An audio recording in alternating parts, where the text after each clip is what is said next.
উপমহাদেশে এত শত বছর মুসলমান শাসন করল, ইংরেজ তার আন্দোলনে ওলামায়ে কেরাম সর্বোচ্চ ভূমিকা পালন করল, বালাকোটের ময়দানে সর্বোচ্চ ওলামায়ে কেরাম শাহাদাত বরণ করল। বর্তমান ভারত উপমহাদেশের ইসলামের প্রচারের ক্ষেত্রে, প্রসারের ক্ষেত্রে, হক ও হক্কানিয়াতের ক্ষেত্রে সবচেয়ে বেশি ভূমিকা পালন করল ওলামায়ে দেওবন্দ বা বাংলাদেশের ওলামায়ে কেরাম। কিন্তু আমাদের মধ্যে একটা জিনিস কেন যেন আসে না, সেটা হলো আমরা কেন যেন মনে করি ওলামায়ে কেরাম আমরা একটা ডিগ্রি পেয়ে গেছি, আল্লাহ ওলামা ওয়ারাসাতুল আম্বিয়া সার্টিফিকেট একটা আছে আমাদের, আমরা ওলামায়ে কেরাম রাসূলের ওয়ারিস। আরেকটা সার্টিফিকেট আছে কোরআনের সবচেয়ে বড় মুত্তাকি হলো ওলামায়ে কেরাম। কিন্তু আমরা আসলে ওলামায়ে কেরামের দায়িত্ব কি? আল উলামা ওয়ারাসাতুল আম্বিয়ার দায়িত্ব কি শুধু মসজিদের মিম্বার বক্তব্য দেওয়া? আল উলামা ওয়ারাসাতুল আম্বিয়ার দায়িত্ব শুধু মাদ্রাসার মধ্যে মুহাদ্দিস দেওয়া? আল উলামা ওয়ারাসাতুল আম্বিয়ার দায়িত্ব শুধু মাহফিলের মধ্যে বয়ান করা? আমরা তো এমনই মনে করছি, আমরা এটা কি মনে করেছি ওলামায়ে কেরামের দায়িত্ব। আমি আপনাদের কোনো নসিহত করতেছি না, আল্লাহ রাসূলের ওয়াক্তে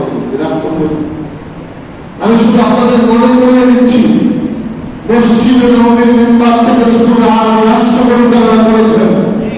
মসজিদে নববীর মিম্বার থেকে রাসূল আলামী বিচার কার্য পরিচালনা করেছেন, মসজিদে নববীর মিম্বার থেকে রাসূল আলামী যুদ্ধের ময়দানে আওয়াজ দিয়েছেন, মসজিদে নববীর মিম্বার থেকে রাসূল আলামী ইসলাহে নফসের কথা অনুষ্ঠিত করেছেন। হ্যাঁ, আজকে ওলামায়ে কেরাম আমরা কোন বাদকে নিষিদ্ধ মনে করছি? কেন দূরে সরে আছি? আমরা যদি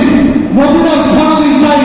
আমাদের দায়িত্ব সর্বপ্রথম এদেশের ক্ষমতা ওলামায়ে কেরামের হাতে দেওয়া। আজকে আমরা 17 বছর কথাই বলতে পারিনি, আমার ভালো লাগছে আজকে আমার অনেক মুরব্বী ওলামায়ে কেরাম, অনেক আমার সাথী ভাইরা, অনেক ভাইরা এখানে আসছে। আমরা ওলামায়ে কেরাম যদি হকের উপর কথা বলতে চাই, বিগত 17 বছর পারিনি, তারপর আমরা চুপ থাকিনি, যেভাবে হোক কথা বলার চেষ্টা করেছি। কিন্তু কিছু সময় আমরা ব্যর্থ হয়েছি, আমাদের ব্যর্থ করা হয়েছে, কারণ আমাদের হাতে ক্ষমতা ছিল, আমরা একটু ছিলাম না। আমার ভাই বললেন একটু আগে, আমি একটা দল করি বহু আলেম দাঁড়িয়েছে আমাকে দাওয়াত করা হলো। আজকে আমরা ওলামায়ে কেরাম সাধারণ মানুষকে জিজ্ঞেস করে দেখেন, তার একটাই কথা হচ্ছে আপনারা এভাবে আছেন, আমরা বলবো আপনাদের একটাই কথা সাধারণ মানুষ, রিস্কাওয়ালা, মজুরি, দিন মজুর, প্রত্যেকটা মানুষের কথাই বলে আমাদের এমন কথা চায় আমাদের মনে আমরাই তো মানুষকে বোঝাই। অর্থাৎ কোনো অনেক রাস্তা তৈরি হয়েছি, অর্থাৎ সামনে আসার চেষ্টা করো, আমরাই মানুষকে এক মনে এক হইতে বলতেছি, আমরাই মানুষকে ইসলামের পথে আসতে বলতেছি, আমরাই মানুষকে হকের উপর চলতে বলতেছি। কিভাবে হবে? আমাদের মধ্যে আজকে এই চিন্তা চেতনা নাই। আমার থেকে, আমাদের থেকে, কোরআন ওয়ালা থেকে, হাদিস ওয়ালা থেকে, সুন্নাহ ওয়ালা থেকে, আল্লাহ ওয়ালা থেকে কে বেশি পারে মানুষের হক মানুষকে পৌঁছে? কে বেশি পারে বলেন? একজন আলেমের থেকে বেশি কে পারে? একজন আলেমের থেকে বেশি মানুষের হক কে বোঝে? একজন আলেমের থেকে বেশি ইচ্ছা কে জানে? যার মধ্যে আল্লাহর ভয় আছে, আল্লাহর কোরআন আছে, যার মধ্যে রাসূলের হাদিস আছে, তার থেকে বেশি মানুষের উপর ইনসাফ করতে পারে। ইনসাফটা দেখতে হবে, আলেমদের হতে হয়, আলেমদের মধ্য থেকে বের হবে। এজন্য আমি এই কথা আগে বলেছিলাম, আজ থেকে 4 বছর আগে চাঁদপুরে একটা মাহফিলে বলেছিলাম, আমরা যদি ওলামায়ে কেরাম প্রতিজ্ঞা করি, আপনারা এসে বলেন কথা বললে তো আমি রাজনীতি করলে তো আমার মসজিদের আয়াত পড়েন নাই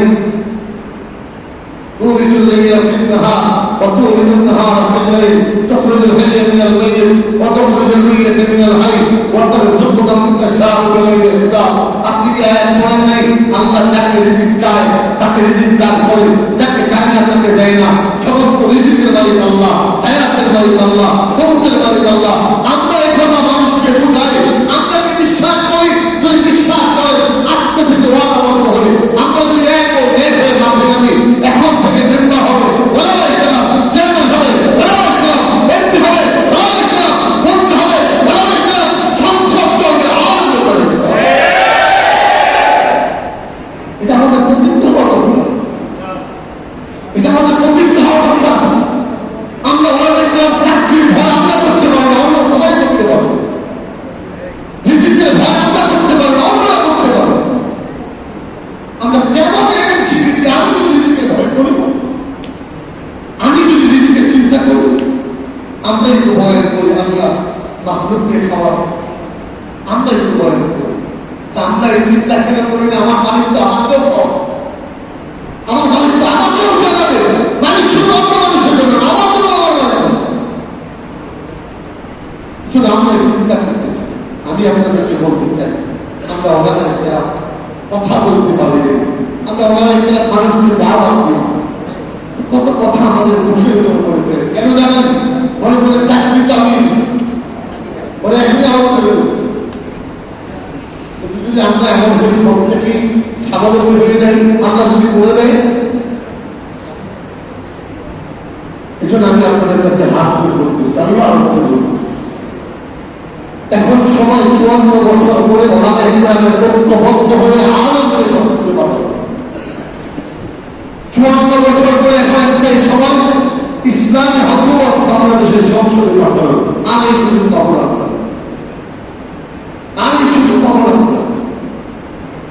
আমি আপনাদের কাছে আর কথা বাড়াবো না আবেদন করতেছি নিবেদন করতেছি আমি আপনাদের ভাই আপনাদের ছেলে আপনাদের বন্ধু হয়ে এই নারায়ণগঞ্জে 4 আসনে ইসলামের বিজয়ের জন্য আমরা কোন চাঁদাবাদের টাকা দিয়ে নির্বাচন করতে আসি আমাদের কেউ চাঁদা দিয়ে না তাই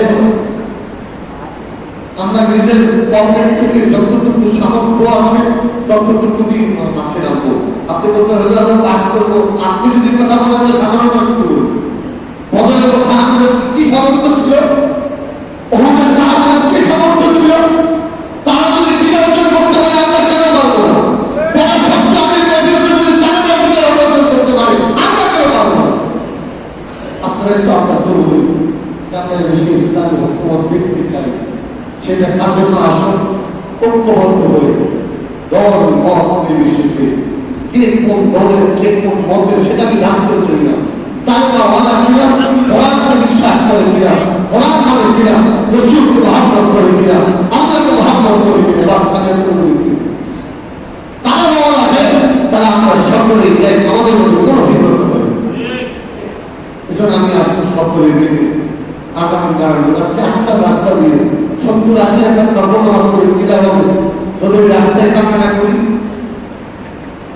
কিনা হবে বলে তো 70-80 একটা কর্মনামাজ করে রাস্তা কাটা করেনি আমরা ওলামায়ে কেরাম আমাদের উত্তর দলের থেকে বেশি আমাদের কেন আমরা খেয়াল করবো না এক টাকা আসলে এক টাকা দিয়ে রাস্তা করবো এজন্য আমরা ওই কাছে আসতে খুব খুশি লাগছে যে ওলামায়ে কেরাম আসছে আমাদেরকে আমরা চাই একসাথে হয়ে হাতে হাত রেখে কাঁধে কাঁধ রেখে আল্লাহর জমিনে আল্লাহর দিন বাস্তবায়ন করতে আল্লাহ আমাদের সবাইকে ইসলাম দেশ মানবতার পক্ষে এক হয়ে ঐক্যবদ্ধ লড়াইয়ের মাধ্যমে আগামী নির্বাচনে বাংলাদেশের সংসদে ইসলামকে পাঠানোর তৌফিক দান করুন সুবহানাল্লাহ ওয়া বিহামদিহি আশহাদু আল্লা ইলাহা ইল্লাল্লাহ ওয়া আশহাদু আন্না মুহাম্মাদান রাসূলুল্লাহ।